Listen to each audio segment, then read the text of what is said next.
معزز حاضرین و ناظرین، جیسا کہ آپ احباب کو معلوم ہے کہ آج محرم الحرام ہے، اور یہ اسلامی تاریخ کے حوالے سے سال کا پہلا مہینہ ہے۔ اور جو آیت میں نے آپ کے سامنے پڑھی ہے یہ سورہ توبہ کی 36 نمبر آیت ہے، اور ان مہینوں کا اس آیت کے اندر ذکر ہے کہ جب سے اللہ نے زمین و آسمان کو بنایا ہے، اللہ کے ہاں مہینوں کی تعداد 12 ہے، اور 4 مہینے ان میں حرمت والے ہیں، اور اللہ کے ہاں یہی دین قیم ہے۔ اور ان مہینوں کے اندر جو حرمت والے ہیں، فلا تظلموا فیہن انفسکم، ان مہینوں کے اندر اپنے آپ پر ظلم مت کرو، اور مشرکین کے ساتھ تم جہاد کرو جیسا کہ وہ تم سے کرتے ہیں، اور یقین رکھو اللہ متقین کے ساتھ ہے۔ یہ اس آیت کا ترجمہ ہے۔ محرم الحرام پہلا مہینہ یہ قرآن کے اندر نہیں ہے، حدیث کے اندر نہیں ہے۔ 12 مہینوں کی تعداد اور 4 مہینے حرمت والے یہ واضح ہے، لیکن ان میں سے پہلا مہینہ کون سا ہے، دوسرا کون سا ہے، تیسرا کون سا ہے، یہ شریعت نے اس کو بیان نہیں کیا۔ تو یہ پہلا مہینہ پھر کیسے ہوا؟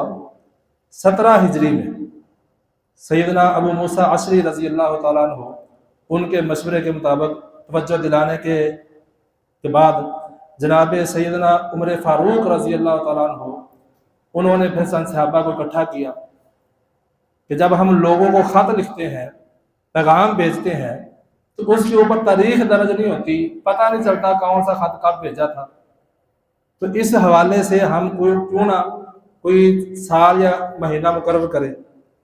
تو پھر یہ طے پایا کہ اللہ کے نبی جب ہجرت کر کے مدینہ پہنچے تو وہ ذو الحج کا مہینہ تھا، اور اس کے بعد پہلا مہینہ جو تھا وہ محرم کا تھا۔ تو انہوں نے پھر اس تاریخ کو لکھا اور محرم کو پہلا مہینہ لکھا، یعنی ہجرت کے بعد پہلا مہینہ وہاں سے شروع ہوا، اور یہ جو ہجری ہم جانتے ہیں اسی حوالے سے۔ لیکن قرآن اور حدیث کے اندر پہلا، دوسرا، تیسرا نہیں ہے، بلکہ 12 مہینے ہیں۔ اور جو اس وقت کے لوگ تھے جو غیر مسلم تھے، وہ اس مہینے کے جو اس سال کے 12 مہینے، ان میں 4 مہینے جو حرمت والے ہیں وہ ان کو اپنی مرضی سے آگے پیچھے کر لیتے تھے۔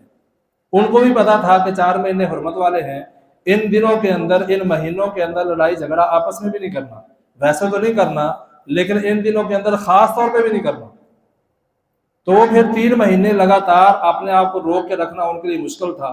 وہ اپنی مرضی سے ایک مہینہ مثال کے طور پہ محرم ہے، اس سے پہلے 2 مہینے لگاتار ہیں، تو 3 مہینے رکنا مشکل تھا، تو وہ 1 مہینہ یا 2 مہینے آگے پیچھے کر لیتے کہ یہ مہینہ فلاں ہے، اس کی جگہ فلاں کر لیں گے۔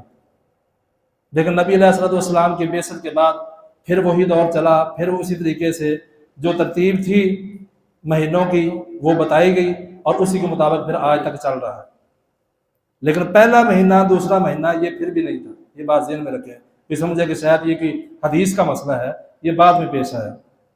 اس کے بعد سال مکمل ہو چکا، پچھلا نیا سال ہے، اور یہ ہجری اس لیے کہا جاتا ہے کہ اللہ کے نبی نے ہجرت کی۔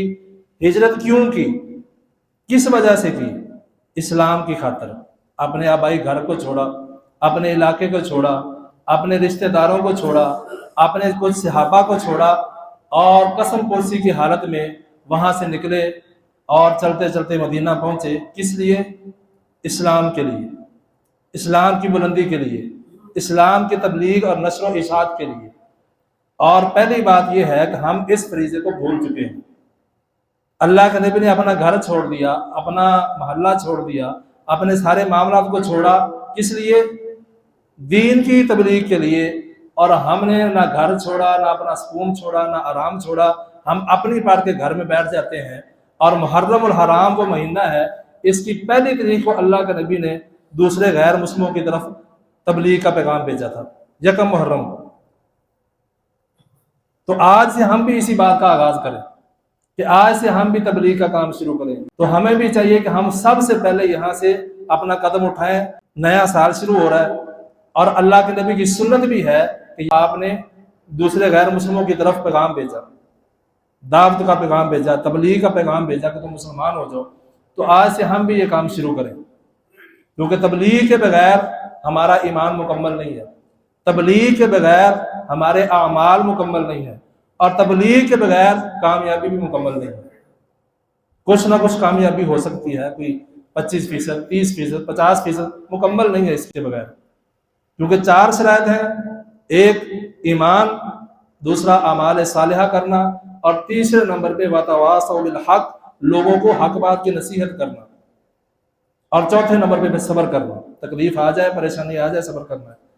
تو 2 کام جو پہلے ہیں وہ تو ہم کر رہے ہیں، ایمان بھی ہے، کچھ نہ کچھ اعمال بھی کر رہے ہیں، لیکن تیسرا کام بالکل بند ہے۔ کچھ لوگ ہیں جو کر رہے ہیں، لیکن وہ کچھ کتنا کر لیں گے؟ یہ ہر بندے کے انفرادی طور پہ اور اجتماعی طور پہ ہر گاؤں کے اندر، ہر علاقے کے اندر کم از کم ایک جماعت ہونی چاہیے جو تبلیغ کا کام کرے، اور یہ قرآن کے اندر رب نے حکم دیا ہے۔